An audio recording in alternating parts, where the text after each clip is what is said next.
Bueno, pues lo primero de todo, bienvenidos, bienvenidas principalmente, bienvenidas a este último café ya del cuarto ciclo, de la cuarta edición de los cafés filosóficos.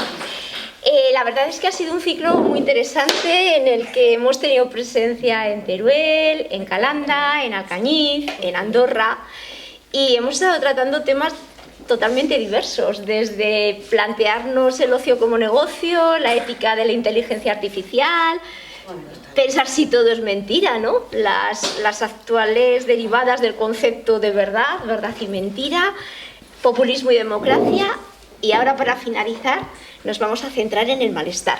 Sí. Y todo eso ha sido posible gracias a la colaboración, al empuje, al entusiasmo de Andrea Belenchón y de Rafael Lorenzo, que han sido los coordinadores de este ciclo, tanto en Teruel Capital como en provincia, y a los que, por supuesto, quería dar las gracias. Si no es por vosotros, hoy no estamos aquí.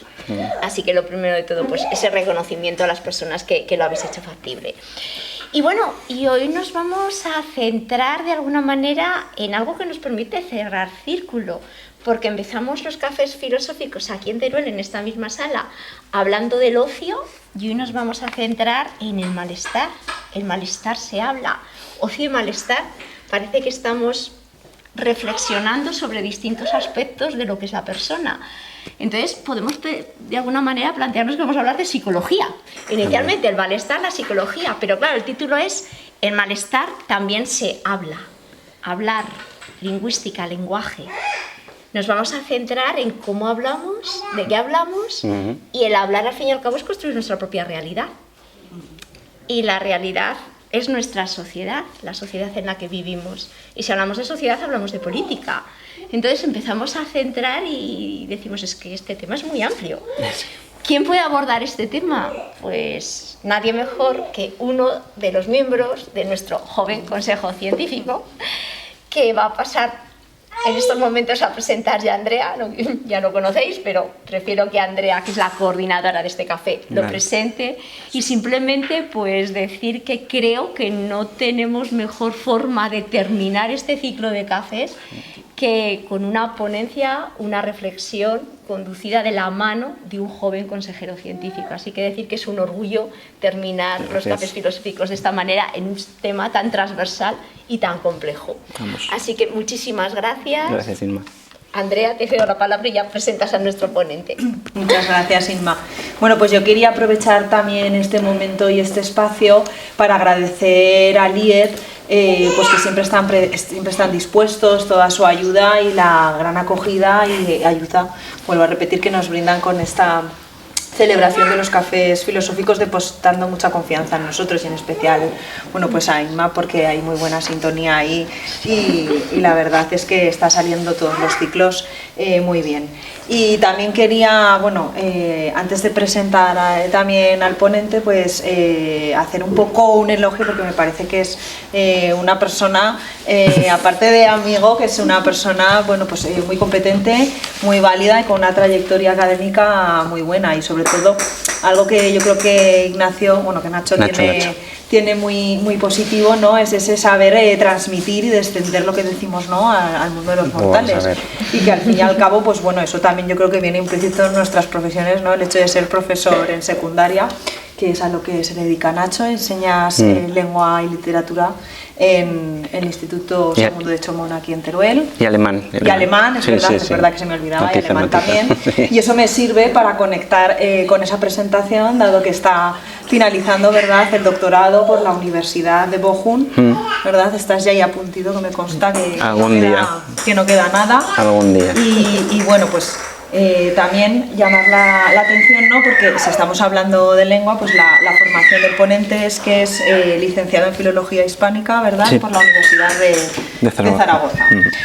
Y bueno, me gustaría también mencionar que, aunque seas licenciado en Filología y que sea un café en el que se vaya a hablar acerca del lenguaje y de la lengua, a mí me gusta siempre, ¿no?, ver que hay filosofía en todo, y me gusta reivindicar mucho esa interdisciplinaridad, ¿no?, entre Claro. las ciencias, entre los diferentes ámbitos, porque siempre se tiene una visión, lo que decimos, una filosofía más holística, más de conjunto, ¿no? Y se puede hacer un análisis de la situación, de los contextos, de las problemáticas, pues mucho más enriquecedora, ¿no? Y profunda, y luego ves que están todos los elementos, ¿no? interconectados. Y bueno, no me quiero extender mucho más ni me voy a meter en terminología filosófica, pero creo que este café viene también en un momento que es idóneo, ¿no? Dada la situación de polarización que vivimos actualmente, ¿no? Y sobre todo pues porque al fin y al cabo estamos conviviendo en contextos en que hay personas pues muy diferentes y la convivencia, pues nos guste o no nos guste, es inevitable, ¿no? Y la cuestión es pues eso, llevarla un poco lo mejor posible y un poco reivindicar ese optimismo que Rousseau, que yo no soy muy optimista antropológica, ¿no? Es decir, no tengo mucha fe en la bondad natural del ser humano, pero en este momento creo que sí que está bien reivindicar, ¿no? Que esa frase de que Rousseau, esa idea de que el ser humano no disfruta con el sufrimiento ajeno, y creo que eso es algo que un poco, ¿no? Que hablemos del malestar, dar también esa pincelada de esperanza de que los seres humanos, pues bueno, aunque no defiendo la idea de naturaleza humana, que eso ya es otra cuestión, pero un poco esa cuestión de la bondad, ¿no? Y de no disfrutar con el sufrimiento ajeno.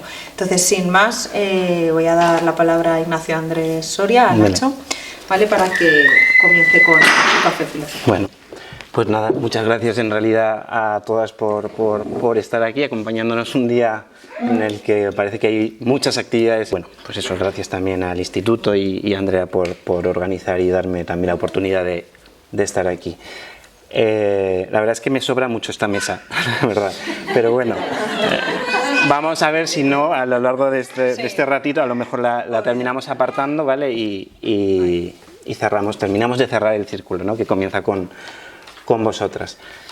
Vale, en primer lugar sí que me gustaría centrar un poco el tema del café, porque es verdad que el título en sí mismo dice mucho y no dice nada, dice mucho para aquellos que quizás que estamos pensándolo, pero no para aquellos que pues lo puedan escuchar, ¿no?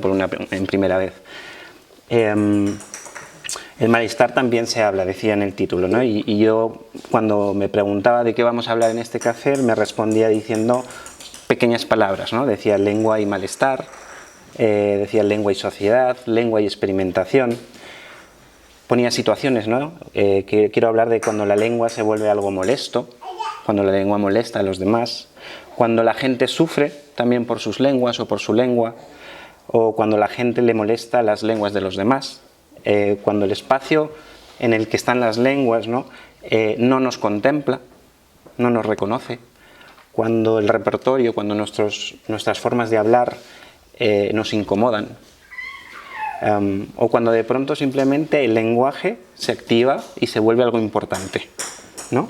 En los espacios en los que ocupamos, espacios familiares, espacios políticos, espacios sociales, como decíais antes, espacios ideológicos también. Cuando todos estos espacios se ven marcados por experiencias en negativo, ¿no? Experiencias incómodas, mediadas por la lengua, ¿no? De todo esto es un poquito en lo que yo quería acercaros hoy, ¿no? Que es un poco pues algunos aspectos en los que he estado pensando en los últimos trabajos que he ido haciendo para la universidad. Entonces, un poco tomando la iniciativa de los últimos cafés, ¿no? De traer una pregunta al espacio, sí que me gustaría que nos preguntásemos, ¿no? Por las relaciones que existen entre el malestar, o los malestares, mejor dicho, lo voy a matizar a partir de ahora en plural, y la lengua, y también lo voy a matizar a partir de ahora en plural, las lenguas, ¿no? Esas relaciones entre los malestares contemporáneos, lo que nos hace sentir incómodos, y las lenguas, que es, digamos, de alguna manera mi acceso, ¿no? Mi puerta a la realidad en este momento.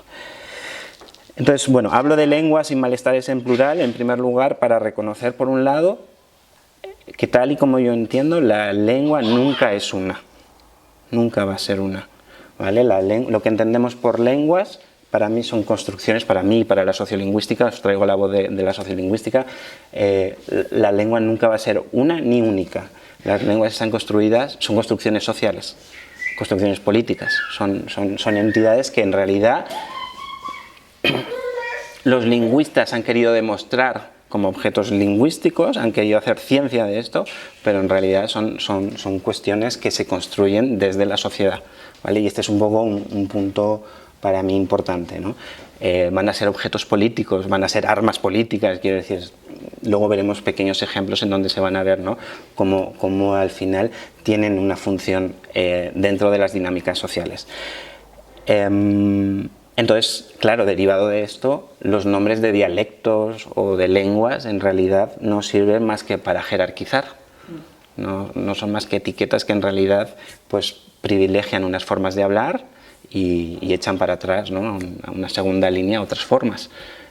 Incluso hay formas de hablar que no tienen nombre, que son invisibles, que no se reconocen, ¿no? Luego podemos también pensar un poco sobre esto. Y de igual manera que hablábamos en plural sobre las lenguas, vamos a hablar, o yo voy a proponer hablar del malestar en plural, ¿no?, también reconociendo un poco las distintas formas que pueden adoptar, pues teniendo en cuenta las individualidades. Vale, ¿de dónde parto? Simplemente tres cosas. La situación que nos rodea, que ya la han mencionado las compañeras, una situación de crisis, ¿no? Cada vez oímos más esto de que ya no estamos en una crisis, sino que vivimos en una crisis permanente, polarización, el auge de las ultraderechas. Bueno, todo esto nos lleva a pensar, ¿no?, que la sociedad pues, puede sentirse incómoda de alguna manera, que hay unos malestares ahí contemporáneos que posiblemente sean muy parecidos a malestares también de otras épocas, pero que se rearticulan, que adoptan nuevas formas, ¿no? Eso por un lado. Creo que de alguna forma el concepto de malestar pues se enraiza bien con el sentir que podemos tener por dentro muchas personas. Luego, ¿cómo se conecta con mis trabajos? Pues os voy a traer ejemplos simplemente de dos grandes trabajos que he ido haciendo. Uno es mi tesis de doctorado, que bueno, el trabajo de campo lo hice en un instituto en Zaragoza, en un instituto ligado a un barrio de migración, y allí lo que hicimos, o mejor dicho, en realidad lo que hice fue ver cómo de diverso lingüísticamente era el centro, ¿no?, y reconocer todas esas formas de hablar que pues, los sistemas educativos no reconocen, ¿vale? Es decir, realmente lo que hicimos es mapear, ¿no?, qué lenguas, qué recursos lingüísticos, qué acentos, qué entonaciones, cómo hablaban los chavales que ahí estaban. Entonces, hicimos unos retratos con los chicos, fuimos pasando por todas las clases, por todos los grupos, por todos los cursos, y salieron cosas de este tipo. ¿Vale? Los chiquillos se dibujaban y allí se proyectaban lingüísticamente y decían, bueno, yo hablo español, yo hablo castellano, yo hablo nicaragüense, yo hablo wolof, yo soy mañica, nos dice aquí está esta chica, me gusta hablar o imitar el andaluz, ¿no? Metemos las segundas lenguas, el inglés, el francés, soy aragonesa, ¿no? De pronto nos empiezan a hablar de identidades. Bueno, unos dibujos en realidad que luego interpretamos con ellos en entrevistas, ¿vale? Entonces la idea era eso, que nos dieran un poco una muestra de cómo ellos se perciben en tanto que hablan, en tanto que hablantes. Claro, a mí en particular me interesaba la gente digamos, de África Occidental, pero bueno, al final tuvimos 500 retratos del instituto. Eso por un lado, y luego durante la pandemia, durante la COVID-19, ocurrió un suceso en el barrio de Lavapiés, y ese suceso tuvo que ver mucho la lengua, esa muerte, la muerte de un migrante, ¿no? Fue una cuestión de discriminación. Luego presentaré el caso, ¿no?, también para que veáis cómo ya no solo hay un malestar, sino que además a la gente estamos encontrando vías o formas que permiten colectivizar ese malestar y, pues, por ejemplo, proponer una campaña de cambio, ¿no?, y una crítica a las políticas de la Comunidad de Madrid en ese momento. ¿Vale? De alguna manera, lo que os traigo aquí viene un poco de esos dos trabajos. Y luego, reconociendo también un poco el enfoque que yo traigo, simplemente una pincelada.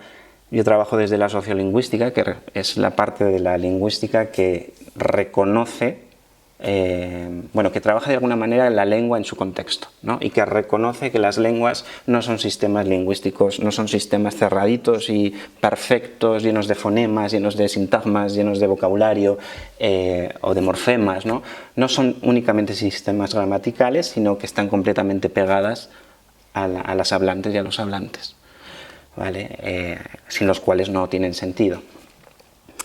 Por eso la sociolingüística trabaja temas como la dimensión social de las lenguas, la dimensión política de las lenguas, la dimensión ideológica de las lenguas, las actitudes, lo que pensamos como individuos sobre las lenguas, ¿no?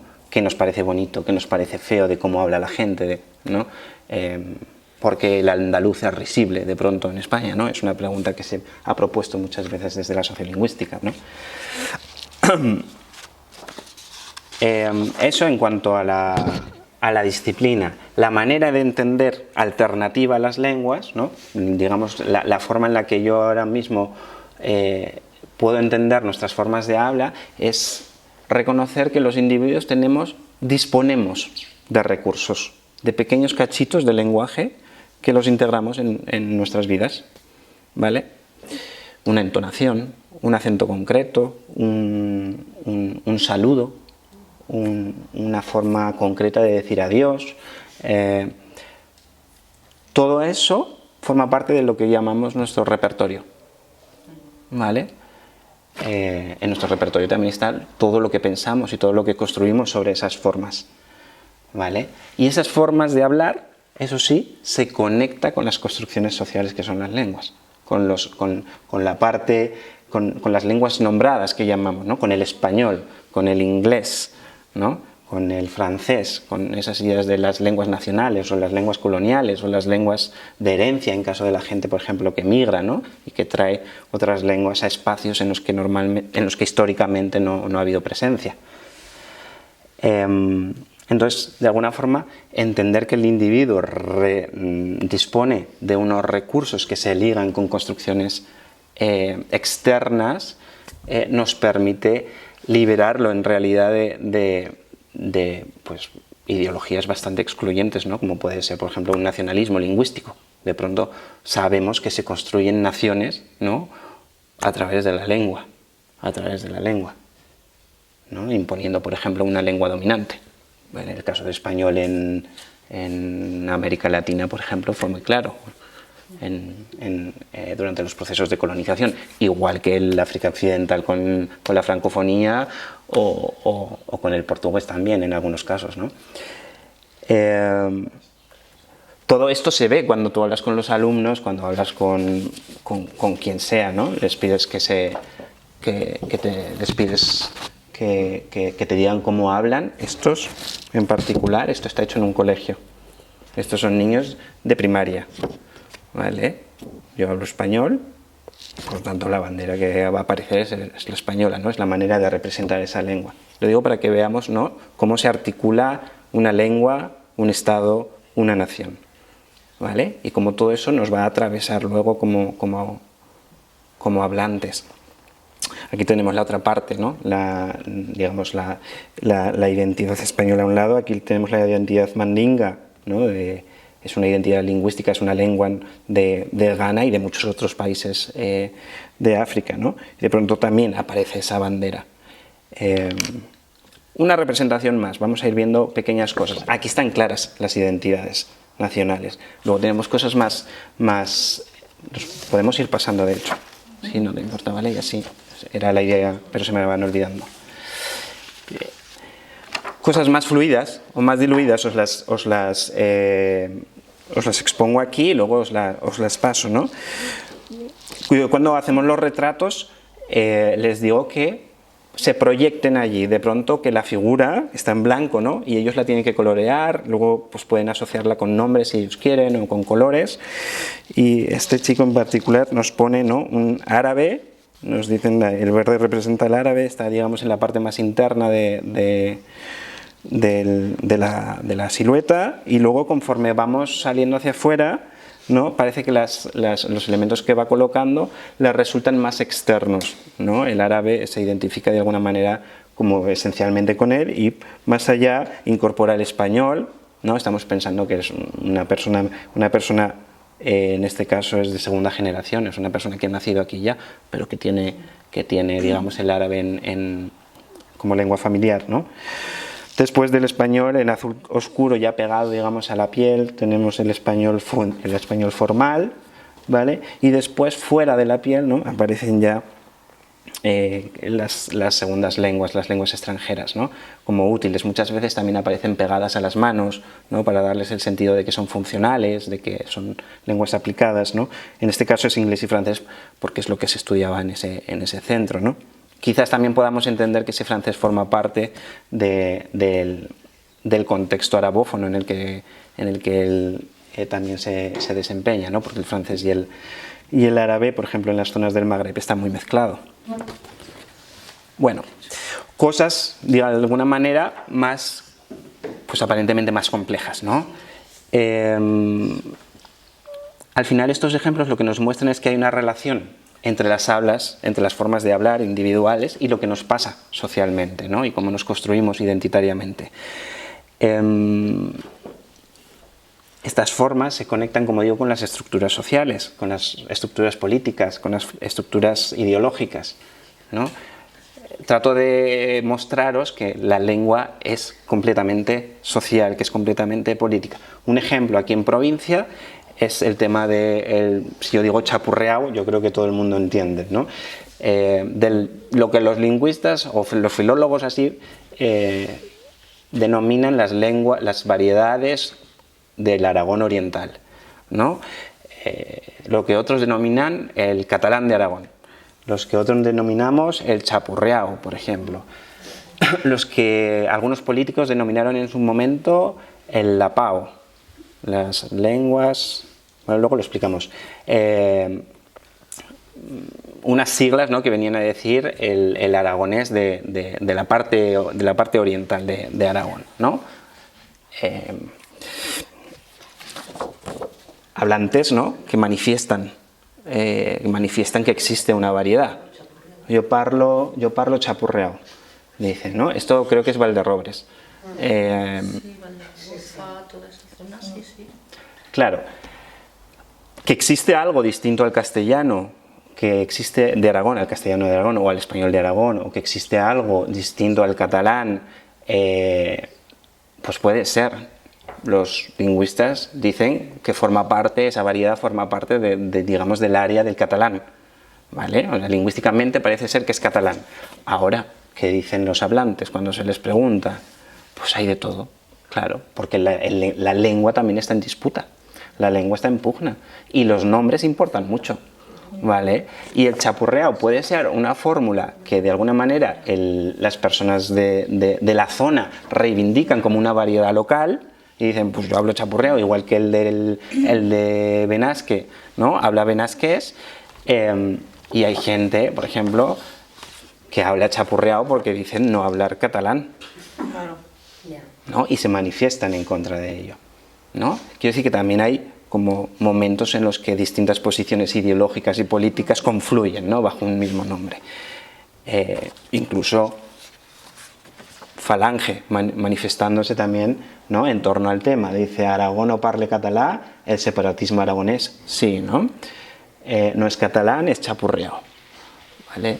Ahí es donde vemos de alguna forma que los distintos sectores políticos, las distintas ideologías, que en realidad aquí hay articulaciones políticas, pero son los pensamientos también individuales que cada uno puede tener en su casa, se manifiestan en torno a un tema, pues eso, que los expertos de alguna manera, entre comillas, han tardado en decir, ¿no? En señalar que formaba parte del área catalana. Otro ejemplo concreto de que las lenguas son políticas. Hace poco recibíamos la noticia, las pasamos, la noticia de que el Congreso empieza a funcionar de manera plurilingüe, ¿cierto? Después de 40 años de democracia. Bueno, parece ser, según encuestas, que la mitad de los españoles no está de acuerdo con que esto suceda, ¿vale? La otra mitad sí. Y si analizamos, por ejemplo, la manera en la que votaron por última vez esos hablantes, ¿vale? Pues está muy claro que los sectores de derechas están en contra del uso de las lenguas cooficiales en el Congreso, mientras que el PSOE y las izquierdas, ¿no?, manifiestan un acuerdo en torno a tener un Congreso plurilingüe, ¿vale? Simplemente otra forma, ¿no?, de ver cómo de pronto la construcción de espacios plurilingües también tiene que ver con la política, ¿vale? Vale, hasta ahí un poco un centrarnos, ¿no?, un que me conozcáis en lo que yo quiero deciros. ¿Y esto qué tiene que ver todo esto con el malestar?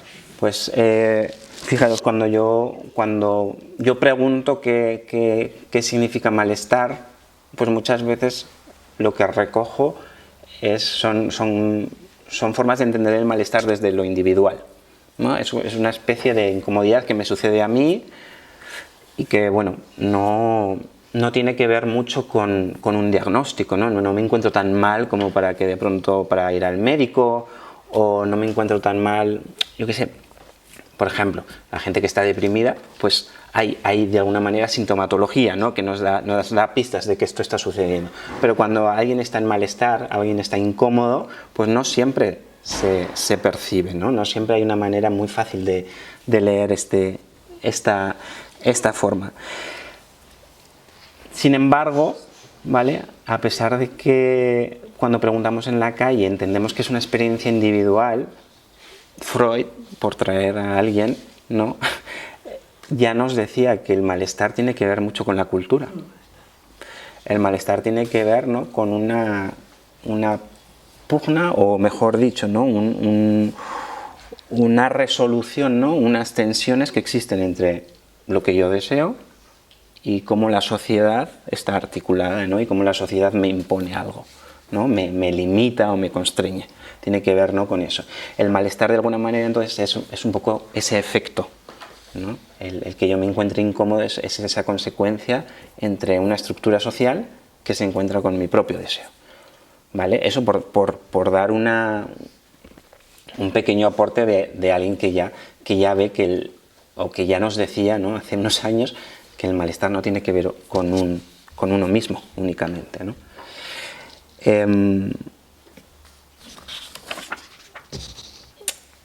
En tanto que las formas, ¿no?, de habla, hemos dicho, participan de una dimensión ideológica, de una dimensión social, de una dimensión política, ¿vale?, también son elementos, las formas de hablar, ¿no?, también son elementos que pueden generar nuestros malestares o que pueden participar de nuestros malestares. Esa manifestación, ¿no?, de no hablamos catalán, claramente es una muestra de un malestar social, ¿no?, ya más colectivizado, ya más... Veremos si es legítimo, si no es legítimo, eso ya es una cuestión de abordar el debate más situado, ¿no? Pero está claro, igual que ocurre ahora mismo con los feminismos o con los antifeminismos, ¿no?, demuestran que hay un malestar social. Ahora, lo que hay que ver es que en la actualidad lo que vemos, y muchas veces en educación, yo creo que la gente que trabajamos con jóvenes se percibe, ¿no?, es que nos encontramos que esos malestares, la solución que estamos encontrando para esos malestares la estamos buscando muchas veces en el diván de los psicólogos, ¿no? Muchas veces psicologizamos procesos que en realidad a lo mejor no tienen tanto que ver con una cuestión, con un proceso psicológico, sino con unas condiciones de vida y con unas condiciones laborales y con unas condiciones en las que nos movemos, ¿no?, como sociedad. ¿No? Entonces yo creo que es importante pensar, ¿no?, en la dimensión social del malestar, pensar que si yo me encuentro mal, muy bien, desde luego yo voy a tener que ver en la ecuación, pero ¿qué es lo que me está molestando? Hay unos autores de un libro que se llama Malestamos, Padilla y Carmona, que ponen un claro ejemplo, ¿no? Hablan de un trabajador muy precarizado, ¿no?, que se encuentra obviamente mal. Le obligan a hacer horas en el trabajo y por lo tanto le recomiendan a primera hora de la mañana tomarse un café, o 2, o 3, o 4 para mantenerse en pie. y al final del día lo que le recomienda el médico es tomarse también una pastilla relajante, ¿no? Para poder conciliar el sueño. Entonces, el café y la pastilla, ¿no? Y a lo mejor esa persona está buscando una solución. Por ejemplo, es muy fácil caer en la idea del psicólogo y a lo mejor lo que necesita es un sindicato, por ejemplo, ¿no? O simplemente un espacio en el que hablar de lo que le ocurre, ¿no? Creo que así surgen al menos los sindicatos. Así es como entiendo yo el malestar, ¿vale? Luego podemos dar definiciones más pesadas o no. ¿Y qué tiene que ver esto con la lengua? ¿Cómo unimos esto con la lengua? Pues fijaros, para mí el malestar, que implica, como he dicho, una experimentación más o menos silenciosa, o silenciada incluso, de una incomodidad que puede ser intermitente, que puede ser extensa en el tiempo, que puede ser dinámica, que puede ir cambiando, ¿vale? Que puede arrojar sintomatología, ciertas señales percibimos de que alguien no está bien, ¿vale? Y que de cualquier manera no constituye un fenómeno fácil de leer, ¿no? No sabemos muy bien, no tenemos métodos de cómo leer el malestar social, no sabemos aún cómo medir esas incomodidades y cómo trabajarlas para poder colectivizarlas y después darles solución.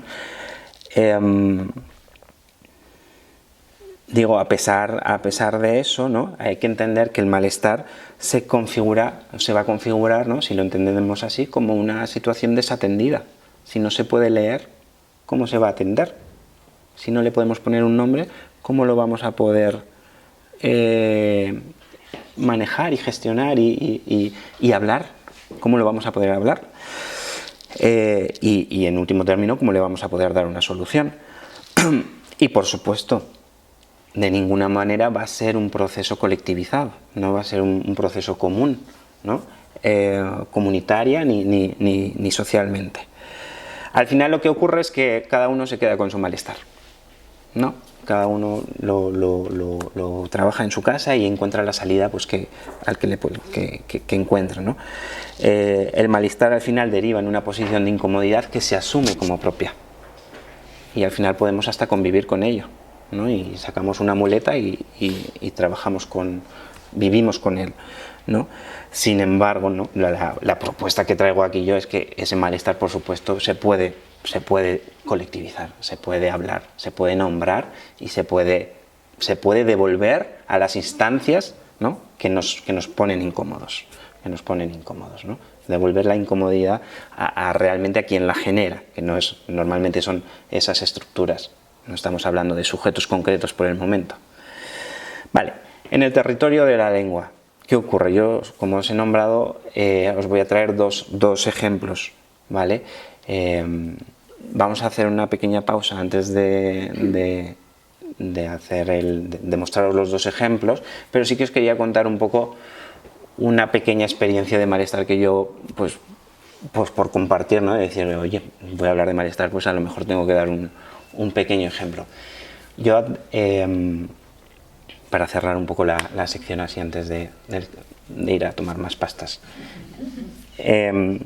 yo durante 6 años viví a caballo entre una ciudad de Alemania Occidental, ¿vale? Bochum, y bueno, Zaragoza, Teruel, ¿vale? Y España, podríamos decir, ¿verdad?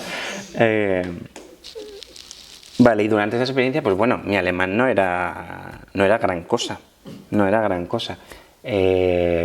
entonces, ya de por sí, irse a Alemania era una situación incómoda, pero bueno, en aquel momento valía la pena.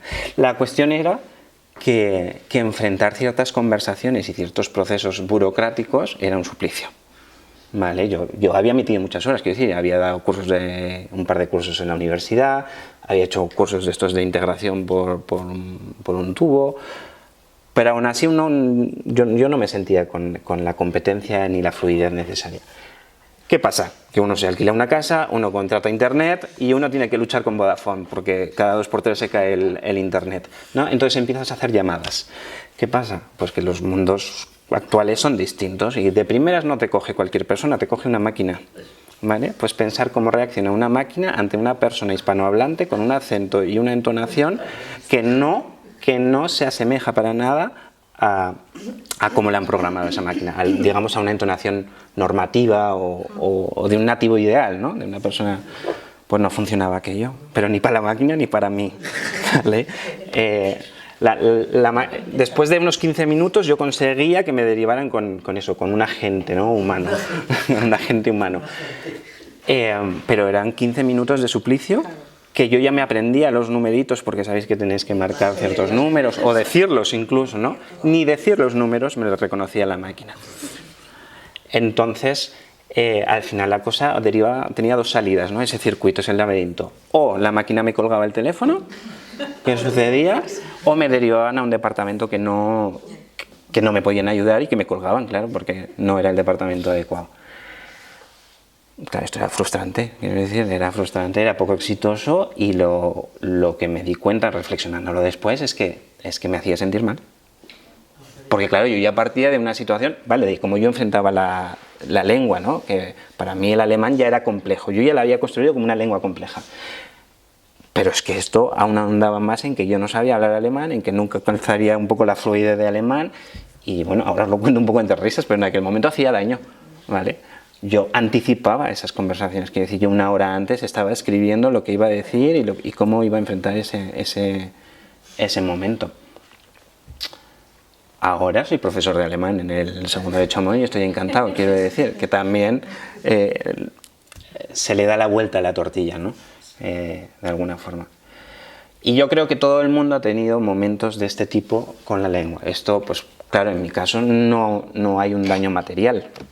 No conseguí mi contrato con Vodafone, conseguí que me arreglaran en internet, pero hay gente en las que, como vamos a ver después con los ejemplos, pues les va la vida. Cuando hablamos de una cuestión sanitaria, por ejemplo, ¿no? Cuando hablamos de interpretación y de traducción en servicios de sanitarias o de protección social, ¿no? Estos ya son otros casos. Y en la escuela mismamente también hay yo sobre todo veo en la escuela hay muchas oportunidades muy poco aprovechadas, ¿no? Pero bueno, lo dejo aquí y podemos irnos unos minutos vamos a hacer una pausa. A hacer una pausa de café, ese malestar, y los quiero compartir con vosotras. Pero si acaso antes de iniciar esto sí que me gustaría preguntaros, una pregunta así para abrir la reflexión: ¿qué lenguas se hablan en España? Muchas. En estos momentos. Muchas. Pues muchísimas. Los Vale. castellano, empezando por las cooficiales hasta luego los que vienen desde otros países. Vale. Sí, claro. Pero fíjate, al hilo de lo que decías tú del malestar de las lenguas, a mí si hay un malestar que me resulta más malestar es el que se genera hablando la misma lengua. A ver. A ver, Sí. entiendo que hay una parte de malestar cuando alguien, yo era médica, estoy jubilada, entonces cuando se habla, sí que efectivamente cuando venía una persona que te hablaba en otro idioma y no conseguías decodificar Claro. qué te pasa, que acaba convirtiéndose en qué coño te pasa porque me estás desesperando, era muy terrible ese malestar, ¿sí? Pero luego finalmente había un traductor que Vale. nos pusieron que era muy bien. Y aquel decía, ¿qué quieres que le pregunte? Y le preguntaba él, muy bien, aquello era fantástico. Pero que te digo, más allá de eso, Vale, ya entiendo. hay un malestar que a mí me genera más malestar. Y es cuando hablando la misma lengua, no hay entendimiento, no te entiendo aunque hables castellano, catalán, ruso, chino, me da igual. Ya. ¿No? O sea, no... Pero será porque no nos escuchamos, a lo mejor porque no nos escuchamos. Bien, podemos hablar de ruidos en esa comunicación con la lengua, pero a mí ese malestar me inquieta mucho. Siento que hablamos el mismo idioma, a ver, entre dos no tanto, pero hay grupos sociales ahora en los que la gente no se entiende y hablan, utilizan la misma jerga o utilizan los mismos fonemas, morfemas y dices, si no te entiendo y no me entiendes y no llegamos a nada, ¿no? Ya. Ese malestar, También. ese sería para mí el malestar, más malestar. Claro. Que no sé si tocaba decirlo o no, pero creo que es Sí, un sí, no, malestar. lo entiendo, claro. Sí, sí, y sobre todo en profesiones en las que además se basan en la comunicación, ¿no? Sí, sí, sí, sí. Yo he preguntado que qué lenguas se hablaban en España y habíais nombrado el castellano. Valenciano, y ahora sí, pues, un marroquí. La semana pasada estuve en un Armenio. taller que Yo creo que menos chinos.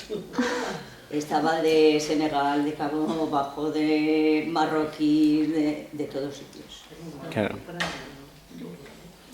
Sí, la pregunta en realidad va un poco... Andaluzas. Claro, va un poco por eso, ¿no? A descubrir que... yo es una pregunta que planteo en mis clases de lengua castellana, ¿no?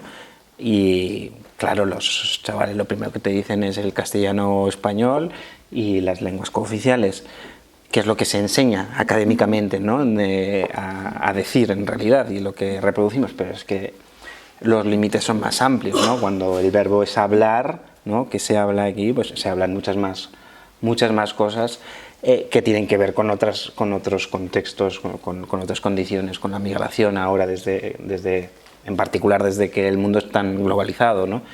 Y España sobre todo como enclave fronterizo, que es que no lo hemos querido reconocer durante mucho tiempo, pero se ha hablado árabe durante muchos siglos aquí, ¿no? Entonces no es nada nuevo.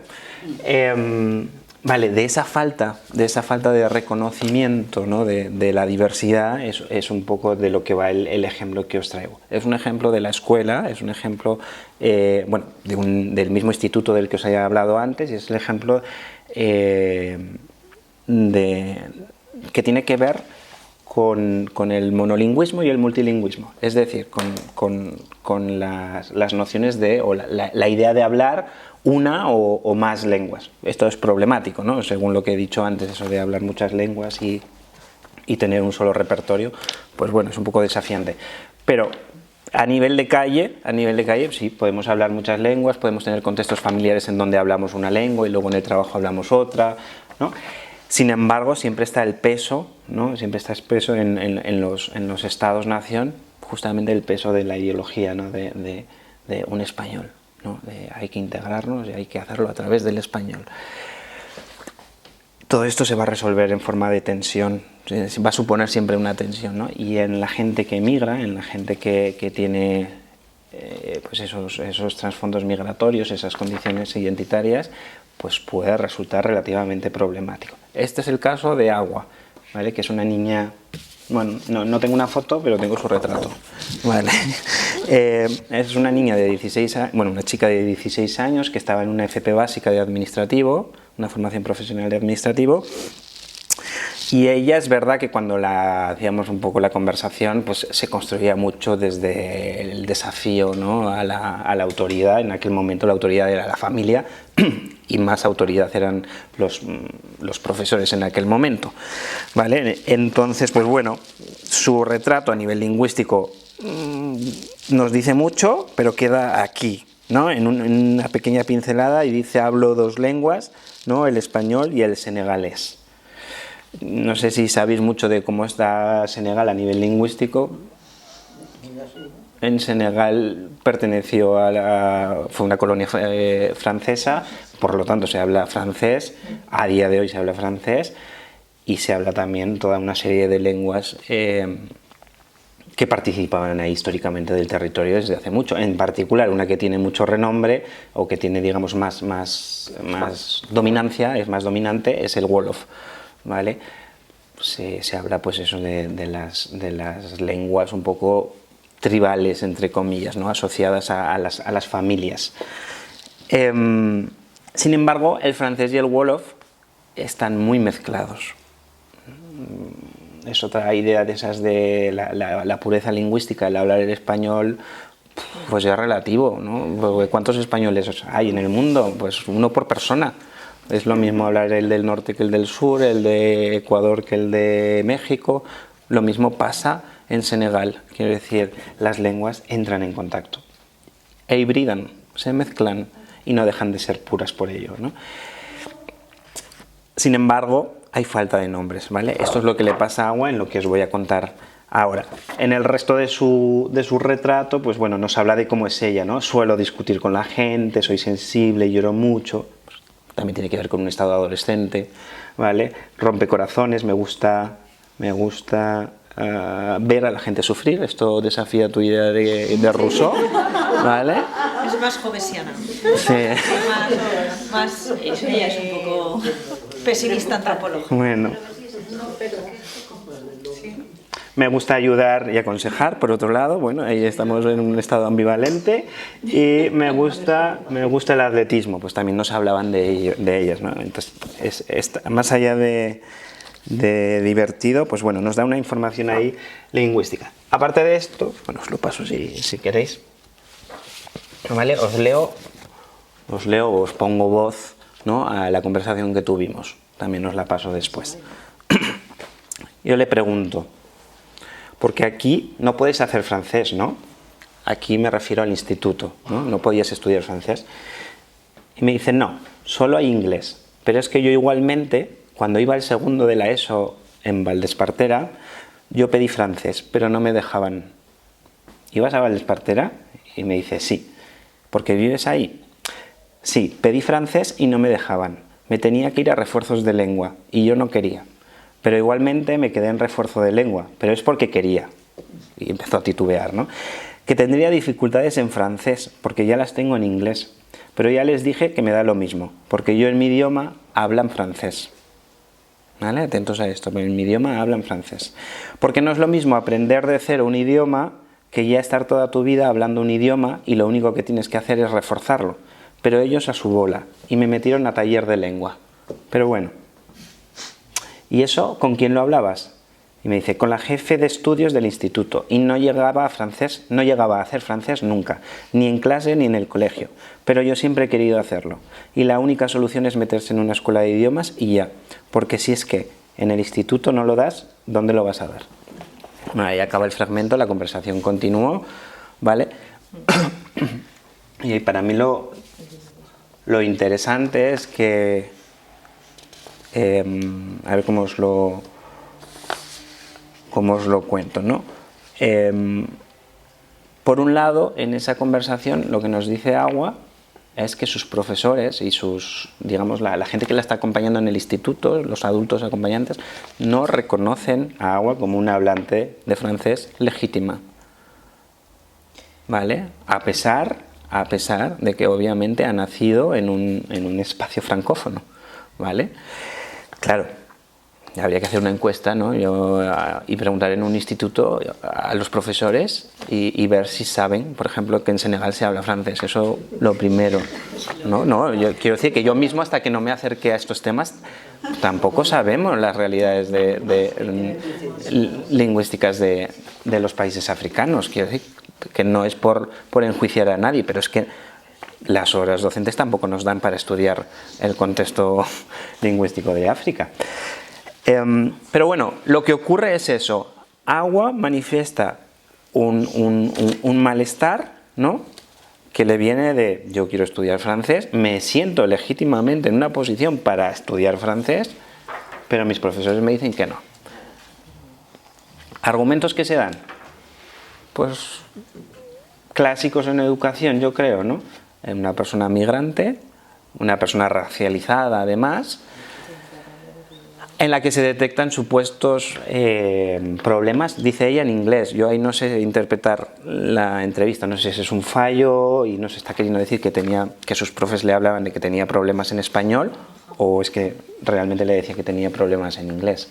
De cualquier manera es muy contradictorio decir que tienes problemas en inglés, no tiene por qué tener nada en relación con el desempeño en el francés, ¿no? Ese malestar está ahí. Y lo que de alguna manera manifiesta es una política educativa, ¿no? Que para mí es lo interesante. De pronto, como gente joven como ellas nos hacen ver que hay cosas en los sistemas educativos que se pueden mejorar, ¿vale? Creo aquí hay docentes y aquí hay gente que está muy vinculada, ¿no?, que sabe cómo funciona. Las materias como de segundas lenguas extranjeras, ¿no?, se disputan el horario también con el taller de lengua, ¿vale? Es decir, o hacen francés en este caso o hacen el taller de lengua, ¿vale? El taller de lengua hay que ir con una recomendación pedagógica, quiero decir, con un informe, no puedes tú apuntarte de cualquier manera, ¿no? Si te ofrecen un taller de lengua es porque han detectado el claustro, el equipo docente, que tienes ciertos problemas en la materia. De castellano, claro. de castellano. Claro, yo ahí también estoy viendo como no sé cómo explicarlo, una visión de esta alumna muy desde el concepto de alumnado, digamos, nacional. Al niño español que tiene problemas en inglés, no lo meto a francés porque debe tener una dificultad con otro idioma. Entonces a esta niña se le está dando, o sea, el inglés le puede estar costando porque ya bastante que aprende español e inglés, pero es que no tiene las condiciones de español del otro. Claro. Entonces se le está marcando un criterio en base a pues la población más habitual del sistema educativo. En base a la condición lingüística, es que no nos podemos guiar ni por nacionalidades, que es un poco lo que yo os digo, es que en los coles, en los institutos, necesitamos una casilla que al lado del Excel ese enorme que tienen en jefaturas, ¿no? Sobre los 500 alumnos que tenemos que pone nacionalidad, al lado debería poner las lenguas que se hablan, ¿no? Eso es un poco también uno de los... porque me parece muy interesante que luego a nivel de alumnado ayudante, a nivel de cosas así, siempre vamos a poder traer a alguien, ¿no? Mientras yo estaba en el instituto, una recién llegada, una persona de incorporación tardía en el sistema educativo, ¿no? Que acababa de llegar de Ghana, de pronto tuvo una entrevista mediada con otra persona que hablaba la misma lengua, porque mi trabajo estuvo allí, porque de pronto vimos en los retratos, ¿no? Que alguien estaba hablando la misma lengua que la persona que había llegado. Si no, ¿cómo sabemos? ¿No? Entonces, es que los criterios de nacionalidad ya no nos valen en un mundo como en el de hoy. Ser ganés no implica que hablemos mandinga. Ser español no significa que vayamos a hablar una lengua en concreto, ¿no? Obviamente puedes hacerlo, pero hay mucha gente con DNI español que no habla español a día de hoy, ¿no? Sí, a ver, yo es que no sé si abrir este melón y ya lo siento porque creo que los dos además participáis de ese programa, pero conectando un poco con esa cuestión también de la cuestión social, es que también tenemos un problema en las escuelas muy grande, que es este programa, el bilingüismo, que al fin y al cabo lo que acaba haciendo es poner etiquetas a los alumnos y hacer retos, porque está muy bien aprender y siempre se tiene que fomentar el perpetuar esas lenguas, el hablarlas, el que cuantas más lenguas conozcas, con más gente te vas a poder comunicar. Yo creo que eso sí que es un enriquecimiento cultural, pero que al fin y al cabo también responde no solo a una dejadez, porque muchas veces las cosas que te ponen es que es muy difícil cuadrar los horarios, entonces, y hay que distribuirlos así, ¿no? Pero que también responde a que detrás hay un trasfondo ideológico pues, muy grande. Claro. Entonces, pues no sé, igual hay que plantarse también este tipo de programas, hay que orientarlos quizás de alguna otra manera. Yo personalmente estoy de acuerdo que hay que revisar los sistemas de bilingüismo, porque igual que las medidas de diversidad, podríamos decir, están planteadas para un sujeto, como decías tú, Marta, pues muy modélico, muy centrado, ¿no? en el sujeto español, por ejemplo. Las medidas de refuerzo es un claro ejemplo, aunque luego los talleres de lengua en los centros están copados de gente que no tienen, por ejemplo, la nacionalidad española. Hay una jerarquía de lenguas también. Sí. Los bilingüismos ocurre lo mismo, están dirigidos, hay una imagen de un hablante modelo, ¿no? Esto es una recomendación de Europa. La recomendación de Europa ahora es que los jóvenes empiecen a hablar 2 lenguas distintas a la lengua materna, ¿vale? Entonces esto va a estar ahí, sin embargo, pues van a tener sus sesgos, entonces yo creo que hay que escuchar muy bien y hay que ver cómo se implantan, porque al final aquí nos dicen, en este ejemplo, lo que nos dicen es que los profes me metieron en el taller de lengua, pero es que ni siquiera es eso, porque es que en realidad esta persona nunca va a poder cursar un francés, porque el taller de lengua se hace a la misma hora que los cursos de francés, ¿no? Entonces, yo creo que hay que revisar la optatividad horaria. Si se le hubiese dado la oportunidad de que hubiese hecho francés, pues hubiese conseguido convalidar, sacar unos estudios y luego pasar a hacer otras cosas importantes, a lo mejor, porque es lo que ella está empeñada en hacer. Sí, y le hubiese dado más tiempo para hacer otras cosas. Sí, eso es una posible solución, pero yo creo que también hay detrás, ¿no?, como un prejuicio de esta alumna va a tener unas carencias educativas. En el programa bilingüe siempre hay unos alumnos con determinadas características que suelen ser buenos estudiantes, como ella no lo es, tampoco puede, ¿no? O sea, no se le da ni siquiera la posibilidad de cursar, ya se da por hecho que va a tener problemas y que tiene que ir, por lo tanto, a una clase de refuerzo. Claro, porque yo creo que con la figura migrante o las personas racializadas, porque no tiene que ser ni siquiera migrante, está siempre la idea del déficit. Es decir, esa es la imagen. Migrante es igual a déficit, da igual que estemos hablando en un aspecto laboral o estamos hablando en un aspecto educativo, ¿no? Y da igual que estemos hablando a nivel cognitivo, por decirlo de alguna manera, que estemos hablando de nivel de lenguas, ¿no? Y obviamente en las categorías cerradas de lenguas hay en que ya se le configura como con déficit, ¿no? Es imposible que acceda a esas lenguas normativas, ¿no? Y cuando hablamos del multilingüismo, simplemente tenemos que revisar el sistema bilingüe, pero también tenemos que revisar el sistema bilingüe desde una perspectiva decolonial. Es que siempre vamos a tener un sistema bilingüe que lo único que hace es reproducir las lenguas de las colonias, que está muy bien, pero las lenguas de las colonias siempre cerradas en sí mismas, vistas desde una manera normativa, no desde una hibridez lingüística que nos permita, como hablas de una serie de repertorios, ¿no?, que admita voces de diferentes espacios. Es que claro, ya de por sí las segundas lenguas están planteadas como segundas lenguas. El francés para esta persona no es una segunda lengua. Eso forma parte de la lengua de cuna, casi podríamos decir, ¿no? De la lengua en la que le narraban desde pequeña.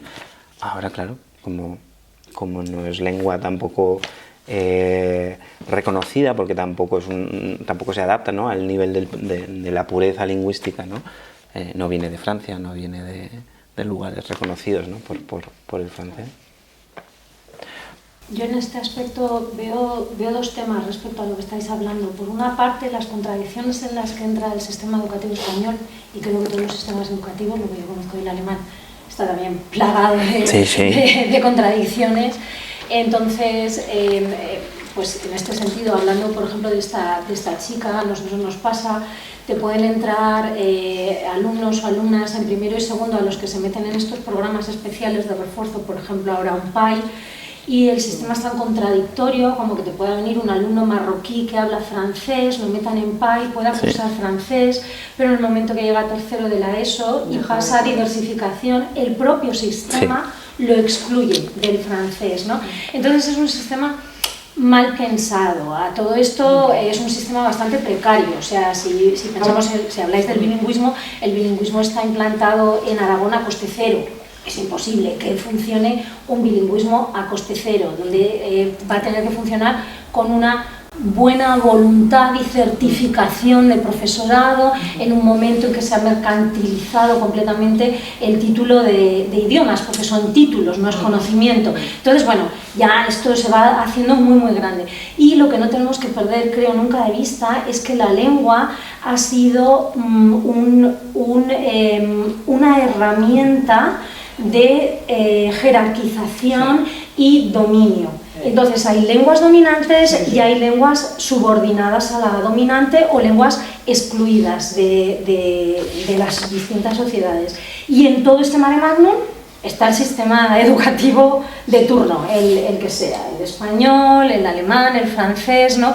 Y bueno, pues no sale bien. O sea, al final toda esta Macedonia, pues al final acaban pagando pues estos alumnos nuestros que van quedando a veces en tierras de nadie, claro, o que no se les reconoce su valor cultural que lo llevan y que no solo se les reconoce, sino que casi se les obliga a excluirlo e incluso a olvidarlo. O sea, te da pena que vienen alumnos y van olvidando su propia raíz en esas aras de integrarse en lo dominante, pues lo van dejando apartado a apartado en vez de vivirlo como un enriquecimiento. Yo como lengua de idiomas considero que normalmente los alumnos que vienen con más idiomas va a ser más fácil que tengan más posibilidades de aprender nuevos idiomas, porque los estudios lo dicen y porque lo sabemos. Cuantos más idiomas dominas, más fácil te va resultando adquirir otros nuevos.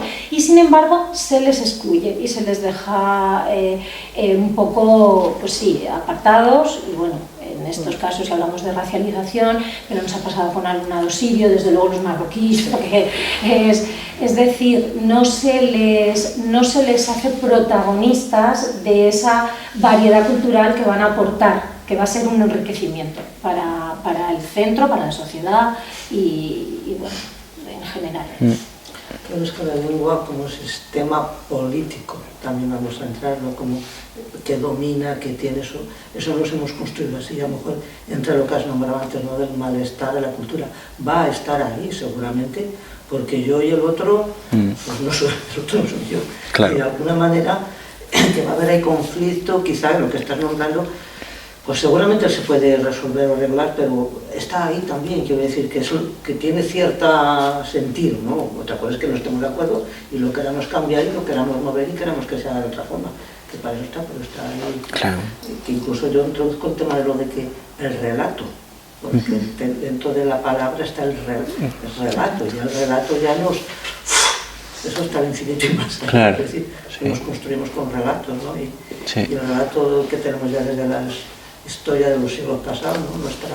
Bueno, dentro de ahí porque también eso... El dinamismo con el que se mueven lingüísticamente estas personas es impresionante.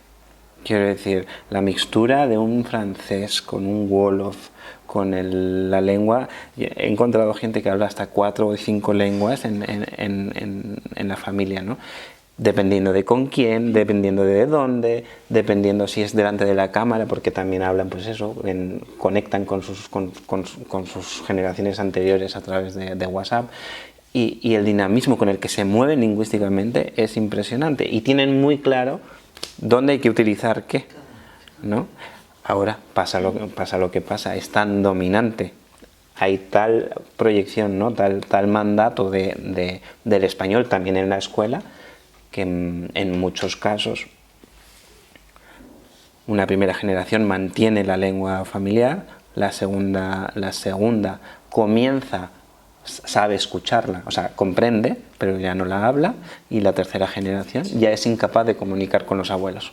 Esto es lo que están demostrando un poco los estudios, ¿no? Y esto es lo que está sucediendo en España. Sí, no sé cómo vamos de tiempo.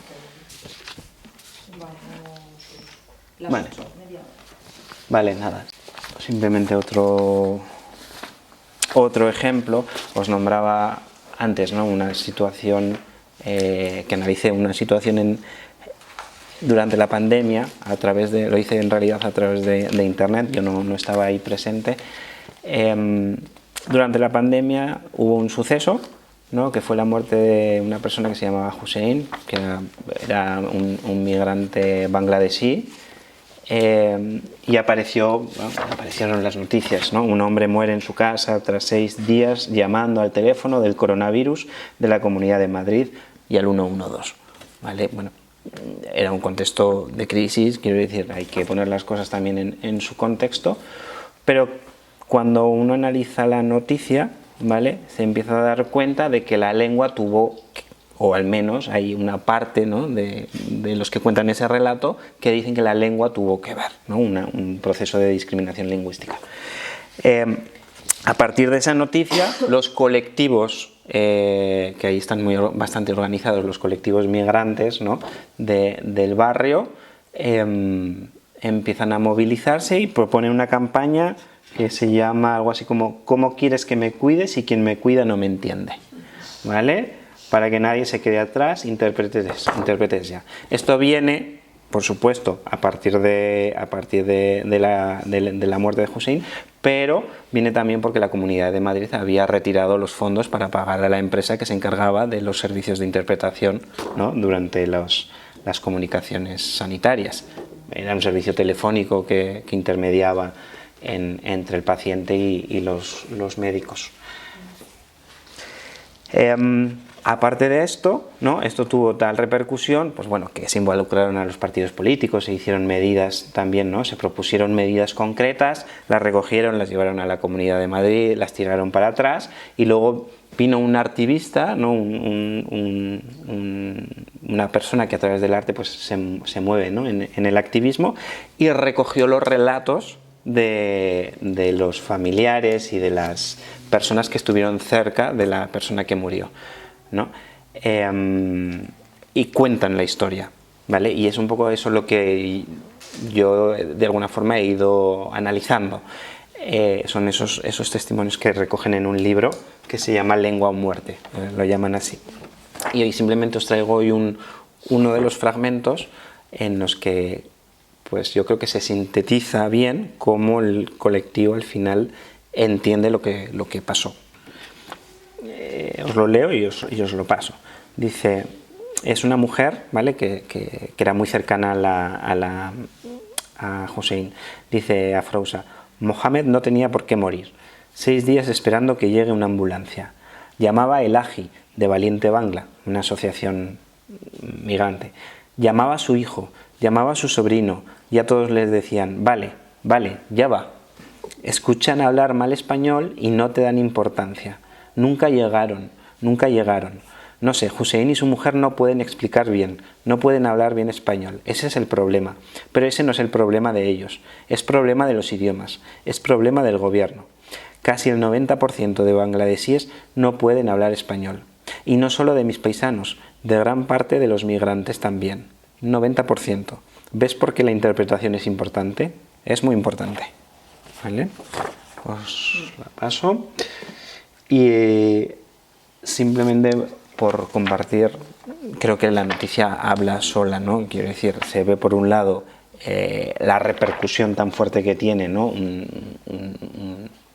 La ausencia de comunicación en un momento de crisis como pudo ser, y emergencia, ¿no?, como pudo ser sin querer empezar a valorar, ¿no?, la actuación de ninguna de las dos partes. Al final yo lo que veo es que se ve muy bien como el malestar en este caso tiene ese entronque social, ¿no?, que nombrábamos antes, y vemos cómo se construye ese malestar en 3 pasos, ¿vale? Por un lado, Afrouza dice el 90% de los bangladesíes no hablan español, ¿no? Esto tiene que ver con la redistribución de los recursos lingüísticos, de esos trocitos de lenguaje, ¿no?, que os decía que forman parte del repertorio. No todo el mundo tiene la misma capacidad de acceder al español. Pensemos, por ejemplo, en gente que no tiene tiempo, ¿no?, para hablarlo, gente que en sus trabajos además no se comunica en español, por ejemplo, ¿no?, gente que, yo estoy pensando en repartidores, nada tienen que hablar, ¿no?, a la hora de exponerse. Yo me he encontrado a jóvenes en el instituto que os nombraba que me decían, yo no he aprendido la lengua de mi padre porque mi padre no me la ha enseñado porque mi padre no está en casa. Que el tiempo es importante a la hora de hacer las transmisiones, ¿no? En este caso, claramente, hay situaciones de precariedad que implican que no hay un acceso al español, ¿no? Entonces, los elementos lingüísticos no se redistribuyen. Un segundo paso sería entender que hay un perfil lingüístico, ¿no?, que de pronto en el teléfono intuimos un acento y de pronto nosotros ya construimos, ¿no?, una raza o construimos una categoría como migrante, ¿no? Y después, en situaciones de emergencia y de crisis donde yo pues sí creo, ¿no?, que pudo haber pues triajes y que a lo mejor se consideraron así, pues pudo haber un perfilamiento, un triaje, digamos, no sanitario, sino lingüístico sanitario, ¿no? De pronto la lengua nos dice si es una persona relevante o que requiere, ¿no?, de una urgencia. Eso, no estaba yo ahí complicando demasiado, ¿no? ¿Qué prioridad y cómo priorizamos? Al final lo que vemos es un proceso de discriminación, pero con consecuencias graves.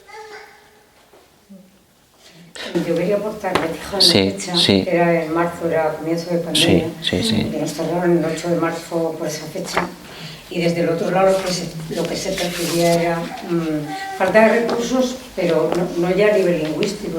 Yo recuerdo aquí en Teruel que hubo un momento que había una ambulancia solo en toda la provincia de Teruel para ir a buscar pacientes que conseguían entrar con llamada, cuando no teníamos teléfonos suficientes en los centros de salud. Claro. Entonces se pudo juntar todo. No digo que no, Pero yo recuerdo, o sea, de llamarte a alguien, decirle claramente, mira, hay una ambulancia para todo Teruel, esa ambulancia está ahora a lo mejor, todo Teruel, entre ellas, provincias, sí, sí. Todo, y está allí, luego si está allí no puede estar aquí. Entonces fue un momento donde se pudo juntar todo, falta de recursos lingüísticos y luego teléfonos, o sea, teléfonos físicos en los centros de salud no teníamos, o sea, teníamos un teléfono normal con un pinganillo, o sea, que se pudo dar las dos cosas. Claro, claro, que nadie está hablando de aquí de que no hubiese... Lo que le pudo pasar además es que no lo entendieran. Claro, que en este caso podía estar muy condicionado, claro, que estamos en una situación sí, pero que finalmente pudo haber entrado la llamada. Sí, que no hubiese recursos decidido que se iba a poner y la ambulancia en 6 días no era. Porque yo he vivido eso con pacientes míos. Claro. Míos, quiero decir míos. Que me llamó, que sí que ahora te mando la ambulancia, pero que la ambulancia está ahora en Calamocha. Sí, la cuestión es porque esta gente siente que es la lengua lo que les está frenando, ¿no? O sea, eso es completamente cierto, pero es que su malestar, ¿no? Está ahí también. Claro, es que yo creo que lo importante quizás de este caso, ¿vale? Aunque obviamente pudo ser multifactorial, es que no es que haya una discriminación consciente de que la otra persona que está al otro lado del teléfono, sino el propio sistema tal y como está montado. O sea, yo creo que lo relevante es de eso, ¿no? Que además de todo lo que sucediera, pues que el sistema ya sistemáticamente, inconscientemente, ya, o sea, no da la oportunidad y excluye. Por poner un ejemplo similar y menos condicionado por las circunstancias, yo en el mundo docente he tenido alumnos que han venido en septiembre con 0 idioma, los niños y los padres. Entonces has pedido un intérprete para las tutorías, una tutoría que es primordial porque acaba de aterrizar y necesita aprender a decir cómo puedo ir al baño. O sea, y te intérprete, haces lo que dices, el Excel de las 1000 casillitas y te manda el intérprete en abril, mayo, cuando el niño llega en septiembre. Entonces, yo este caso lo he tenido aquí, o sea, decir, vale, o sea, entonces tú durante 8 meses sobrevives con el niño y la familia y a los 8 meses ya te dan el recurso para una tutoría con los padres y un intérprete, que la siguiente será pues en abril del año siguiente.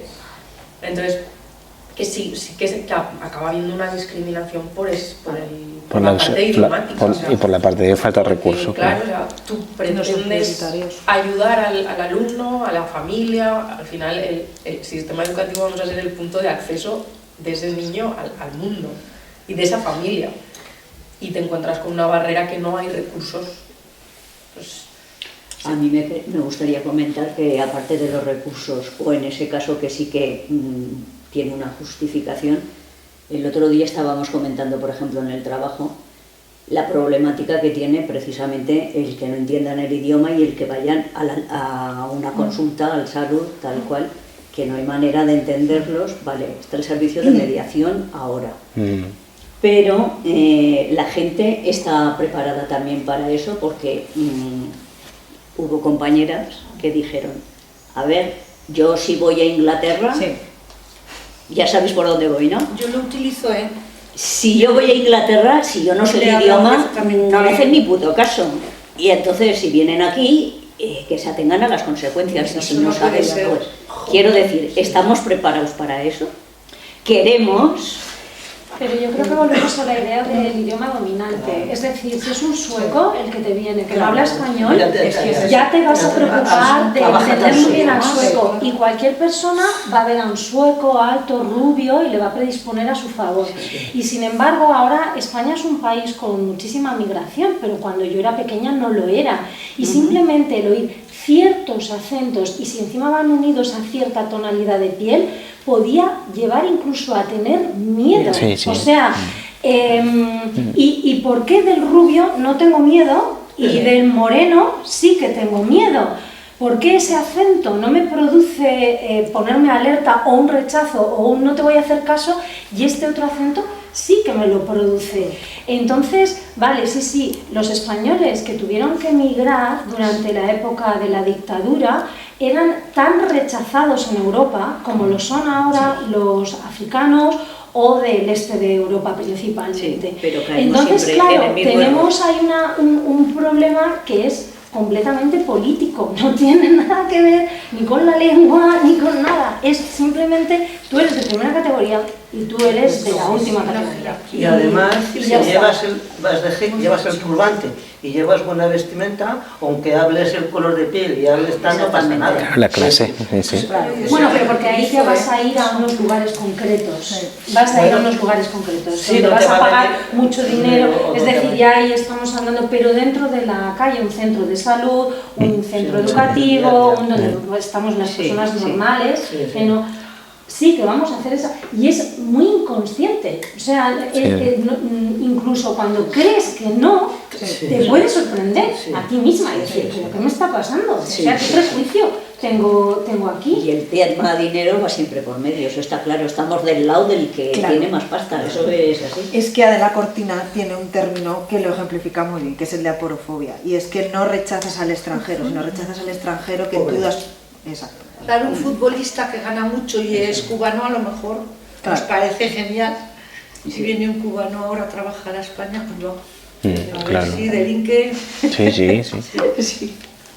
Pues eso es de clase, no es de raza. Los que trabajamos, hemos trabajado con colectivos de personas, tanto en la educación, en lo sanitario, se ha visto un cambio, bueno, impresionante. Yo, el tiempo que estaba ejerciendo, de cómo ha subido la frecuentación de gente de fuera, igual, evidentemente, en el ámbito de la escuela, en el ámbito sanitario, todos los días en consulta había gente de otras etnias, os puedo hablar de distintos continentes, ¿sí? Ha mejorado mucho, por un lado. El acompañamiento que traen, muchos de ellos vienen acompañados sobre todo desde Senegal, desde sitios como más lejanos, con alguien, desde distintas asociaciones que ya vienen con ellos y, bueno, se han preocupado previamente de traducir un poco. Es que antes no había un servicio de mediación y ahora sí. Te digo, eso es una cosa, ¿no? Segundo, el servicio de mediación que teníamos ahora en el último año, últimos 2 años, estuvo en los 2 últimos años, quiero decir que era fantástico porque hay un catálogo de lenguas, como decía el compañero, impresionante, o sea, no es que fuera el senegalés, dentro del senegalés te decían, ¿cuál de todos? Y yo le decía, señálame aquí, hablabas con el otro y me decía, ¿qué está y tal? ¿Qué quieres? Pregúntale qué le trae aquí, cuáles son sus problemas de salud, se los ha tratado, o sea, cosas fundamentales, ¿no? Ha cambiado mucho eso, pero en los últimos años. Y la actitud del que recibe, yo creo que ahí desgraciadamente, y digo desgraciadamente, tiene que ver mucho con la persona que le atiende. Si yo puedo ser racista, no racista, morofobista, ponle la palabra, y eso ya se lo tiene que trabajar cada uno. Pero creo que desde fuera las cosas han cambiado para bien, yo creo que para bien, se les ve, se les atiende, yo creo que en el ámbito educativo exactamente igual, pero claro, si lo recibe una persona que ya viene sesgada, por lo que sea, pues vamos, la atención que le voy a dar yo como sanitario o ella como docente va a tener mucho que ver con eso, Sí, claro. Pero también creo que los sesgos inconscientes yo creo que son más peligrosos. Claro, pero por eso digo que uno se lo tiene que trabajar. Pero cuando no te das cuenta de que lo tienes o a veces te sorprendes, porque a mí por ejemplo me ha pasado, y esto es un ejemplo muy tonto, pero pensar por ejemplo cuando los Reyes Magos, es que yo me acuerdo, o sea, que da miedo, o sea, yo me acuerdo de... ¿Qué niño? Sí, o sea, de que tienen los niños porque da miedo, pero a los niños negros, los blancos también les dan miedo. Claro, yo creo que eso es inconsciente, sí. Que verán uno porque sube la piel de color diferente, los niños con los mismos. ¿A los que nacen aquí ya o a cuáles te refieres? Otra cosa es que claro, los blancos iban con cierta dominancia, no es como que el negro también que era alguien que tenía su poder. Somos minoría, somos minoría. Pues quiero meter yo un tema solo así. Tiene que ver con, cuando has nombrado antes, claro, y es cierto, ¿no? La diversidad, que es que el lenguaje, ¿no? Es decir, los idiomas, las lenguas, llamarlo, es decir, nos amplían, nos dan diversidad, nos construyen. Claro, pero también este deseo, como la Torre de Babel, de tener que nos podamos entender. Te estoy hablando del Esperanto, por ejemplo, ¿no? Claro. Claro, a mí me gusta haber aprendido con algo, lo dejo hace mucho, pero claro, la idea de tener algo que en un momento determinado nos podamos entender, aparte luego cada uno los 2, 3, 25, 33, lo que sea. Sí, sí, sí, pero sí. tener también como esa especie de idea de que nos podamos entender. Yo pues, yo también Eso es una tengo ahí. utopía. Bueno, yo lo digo porque hay Claro. el señor Mira si años lleva el... Ciento y algo, esa pero también intención. en esos momentos cuando estaba el francés eso que tenía Sí. potencia en esos momentos y no sé, fíjate, este hombre era porque él era eslavo, no sé si era, no sé, es polaco, bueno, que de su ciudad hablaban diferentes y entonces un día, fíjate, un problema de estos que fue alguien, un niño a pedir algo y como no lo entendía la tendera, bueno, lo puso porque no le manejaba su idioma, ¿no? Sí. Fíjate, a partir de esto el hombre decidió, bueno, pues eso, hacer que todos pudiéramos y en castellano tienen la A, E, I, O, U, es decir, que es lo más, bueno, no sé, pero bueno, digo una idea esta, ¿no? Sí, no, yo creo que No eso. debe ser el idioma por el que tiene, por ejemplo, el inglés, a la hora del comercio, a la hora de... que claro, que yo siempre he pensado, como los chinos dijeran, aquí hay que aprender el esperanto, que se aprende en un año, es que es muy sencillo. Digo, nos comen aquí a todos, se nos comen que podemos. Sí. Bueno, lo digo un poco por esa parte también del deseo, ¿no? Esto de Claro, de la tener unión. algo que nos haga poder entender. Luego, desde luego, cuando habla el esperanto un alemán, no es igual que cuando lo habla en español ni cuando lo habla un francés. Que Claro. Tiene esa característica que enseguida se nota de dónde eres, aunque hables de esperanto. Siempre, de pronto aparece el acento, lo primero que aparece siempre es la pronunciación, ¿no? Al final la lengua comienza por... La lengua comienza por ahí, por lo oral, ¿no? Luego ya se escribe, pero lo primero que siempre nos diferencia es siempre hay un timbre distinto en la voz, ¿no? Entonces, de ahí que digo que la lengua no es única. Obviamente que hay formas que tienden a unirnos, ¿no? Y creo que es muy valorable pensar en proyectos, sobre todo políticos, como es el Esperanto, ¿no? de construir algo que nos acerque más que nos distancie, ¿no? Yo creo mucho para los temas los anarquistas, el tema de alguna forma sindicales, de tener como una especie de idioma donde no entendían, donde hablaban entre ellos y no los poderosos no lo conocían. Tuvo también esa Claro. Al final cada lengua tiene también un diseño. Pues no sé, hay lenguas que están más que se organizan mejor, yo qué sé, para transmitir conceptos, otras lenguas comunican mejor desde las narrativas, los relatos, ¿no? Y el Esperanto pues, puede tener su función, lo que pasa es que lo de los lenguajes artificiales aún no se lleva. Ahora con todo el tema de la inteligencia artificial no os preocupéis que ya están apareciendo, ¿no? Pero un proyecto de esas características, sí. Las lenguas de los ejecutivos que eran como que si se aman, es decir, como si hicieran el sonido de la naturaleza. Sí, hay de todo. Sí, de todas maneras me gustaría resaltar que mi gran malestar como profesora de lenguas y como charnega que pasé mi infancia en Cataluña siendo no catalano parlante, ¿no? Es decir, yo he vivido muchos contextos lingüísticos donde la lengua ha sido muy protagonista y una de las cosas que más me ha llamado siempre la atención es como una herramienta que en teoría ha servido para comunicarnos puede generar tanto malestar y puede generar tanto bienestar. Es decir, puede darse esta situación y como yo he podido experimentar algunos de los momentos más gratos de mi vida en los que hemos estado a lo mejor en Alemania en una mesa sentadas 6 personas con 5 lenguas distintas que no dominábamos las 5 y cómo éramos perfectamente capaces de mantener un debate todos porque con buena voluntad la lengua se convierte en una herramienta, aunque no sea un esperanto, aunque sean 5 lenguas diferentes y en cambio como luego se emplean políticamente para generar este malestar y esta confrontación en el mundo. O sea, podemos hablar de España, pero no es... Y yo lo vivo con malestar, porque como yo me dedico precisamente a intentar que haya personas que sean capaces de comunicarse de más maneras que de la que aprendieron en su hogar, lo vivo con malestar el que luego se utilicen las lenguas precisamente para generar malestar, ¿no? Es algo que me resulta un poco doloroso, ¿no? Personalmente. Claro. Entonces esa dualidad es muy llamativa, esa dualidad de las lenguas para mí, ¿no? Yo quería plantear, por ejemplo, ahora con lo de está bien la independencia y todas esas cosas, pero yo cada vez ahora casi voy al lado contrario, porque digo, para que nos podamos entender que somos españoles, ¿no? Pues entonces el español sería lo que nos une y todos nos podemos entender. Pero claro, si el catalán se va a negar porque él dice que es catalán, que no es español, mal vamos.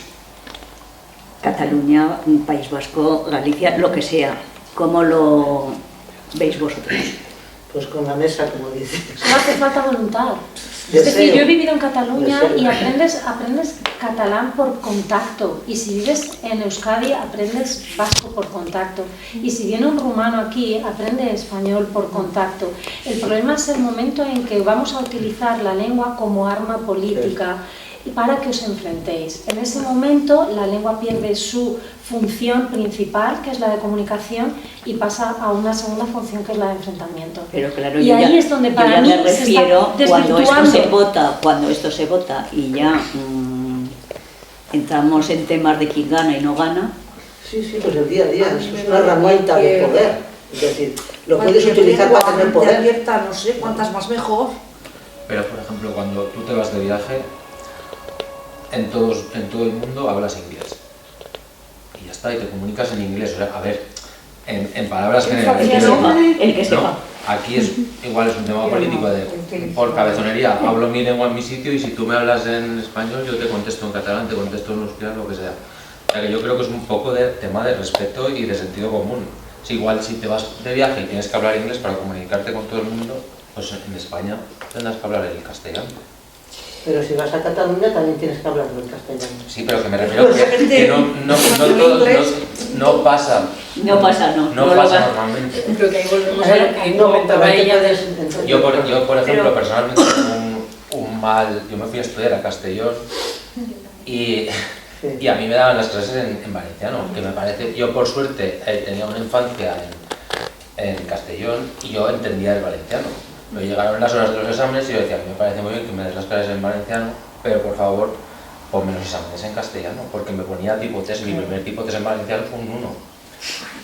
O sea, estuvimos luchando 2 años. ¿En la UGIA había en la UGIA? No, yo no digo en la UGIA, yo estuve en módulo superior de fotografía y vídeo. Pero que te quiero decir que me costó 2 años hasta el examen final que una persona me pusiera un examen porque no... cerrados de mente, a ver. Sí. Bueno, y te lo pusieron, pero...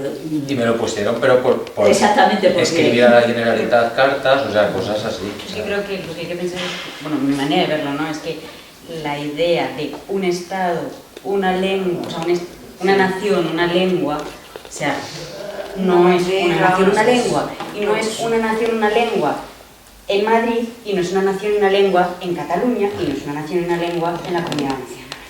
Es la idea de, no, es una nación múltiples lenguas. Sí. Vale, entonces, tanto ese examen puedes tener el derecho a expresarte y a entenderlo en castellano, como alguien que habla wolof que pueda llegar a acceder a ese examen, ¿no? Entonces es la idea de lo mismo que estamos exigiendo en Madrid, una lengua, una nación, lo mismo en Cataluña. Para mí se simplifica de esa manera, ¿no? Es una lengua, o sea, una nación, muchas lenguas. Y sí que quería decir simplemente que lo hemos llevado mucho al plano de las lenguas, ¿no? El contacto entre lenguas y tal. Es verdad que cuando lo hablábamos, compartimos casa, cama y crianza, entonces cuando lo hablábamos veíamos que no solamente está ahí, sino que hay un malestar en el que interviene la lengua, que no solo tiene que ver con hablo francés y wolof o inglés y español, sino que también tiene que ver en pues esas polarizaciones y pugnas que se están haciendo culturales, ¿no? Y por ejemplo hay un malestar, que es un debate, ¿no?, que se puede tener, pero hay un malestar en determinados sectores, por ejemplo con el lenguaje inclusivo, con el lenguaje de género, ¿no? Y genera un malestar en determinadas personas que haya una impureza, entre comillas, de esa lengua, que es una lengua que es híbrida, pero que está en constante cambio, ¿no? Y también genera malestar. También hay que analizar no solamente el malestar de los sujetos subordinados, sino también el malestar de los sujetos dominantes, que también la lengua les está produciendo un malestar, ¿no? Y creo que ese otro lado también es importante que se aborde socialmente, porque si no es canalizado y vehiculado. Es que yo creo que la única forma de generar malestar es con la lengua. Obviamente expresa explícitamente la lengua como sujeto, ¿vale? Como objeto común. No la lengua como vehículo, sino la lengua se pone como tótem, ¿no?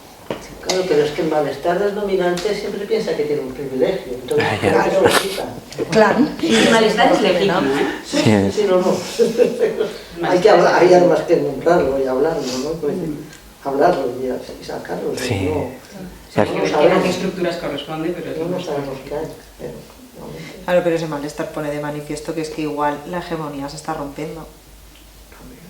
Y eso no no lo sé. Al menos hay un contrapeso, no sabemos si se rompe, ¿no? Quiero decir, hace muchos años que la RAE se ponía nerviosa cada vez que había un desdoblamiento, ¿no? De políticos y políticas, ciudadanos y ciudadanas.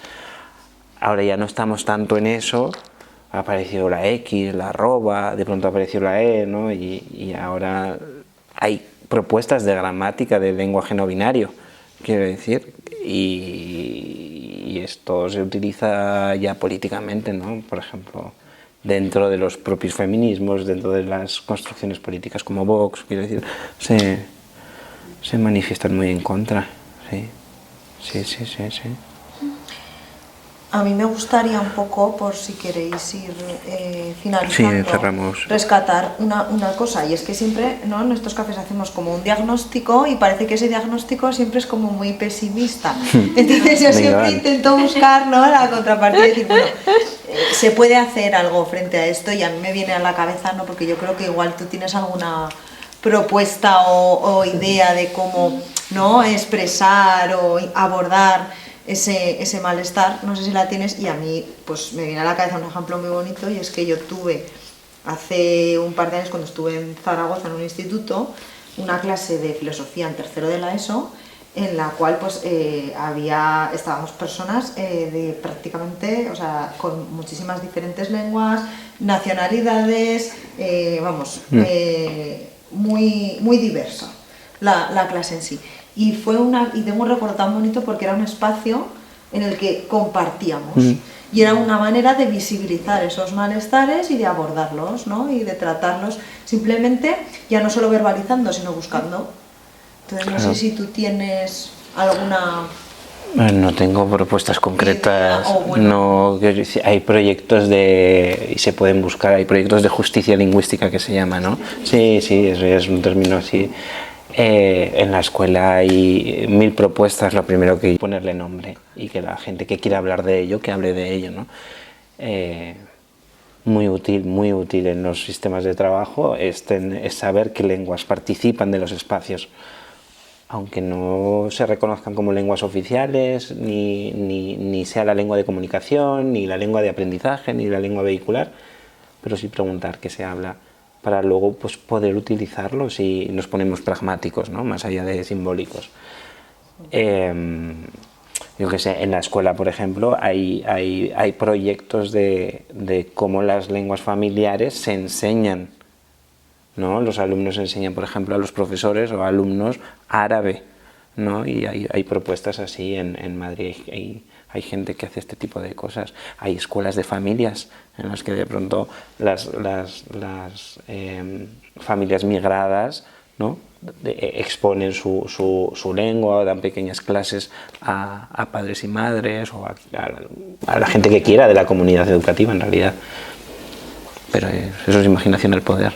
Sí. El mapeo lingüístico, por ejemplo, que dices tú mismo, quiero decir, mapear en el centro las lenguas que hay y que aparezca en las programaciones.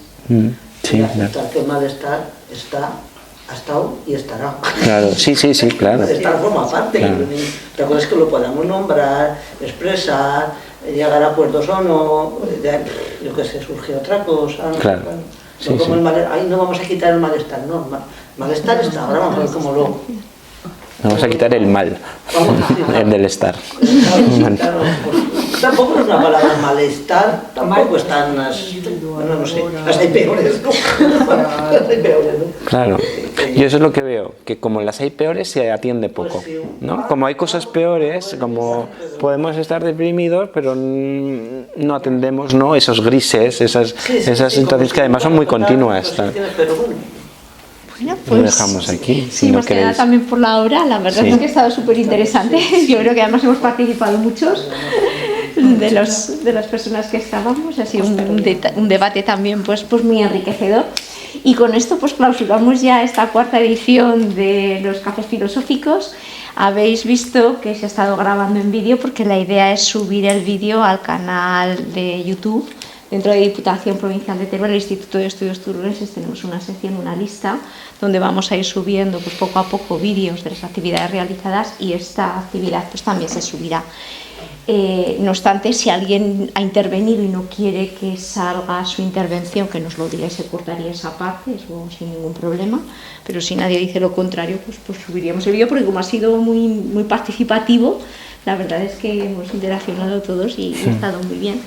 Y nada, simplemente decir que acabamos esta edición, pero que esperamos seguir hablando con los coordinadores, a los que ya hemos dado las gracias, a Andrea, a Rafael, para seguir organizando una segunda edición y esperamos pues contar con vuestra presencia y participación, si no, no tiene sentido el hacerlo. Así que muchísimas gracias a todos. Gracias.